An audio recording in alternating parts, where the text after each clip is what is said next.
güzel sözlerdi. Çetindir öz başına vuruşmak, bazen susmak da danışmak. En büyük acıdır hayatta,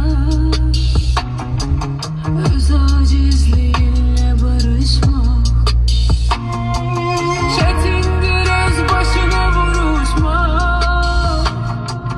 bazen susmak da danışmak. En büyük acıdır hayatta, öz acizliğinle barışmak. Ben itirmeyi de bilirəm, mənə izah etmə.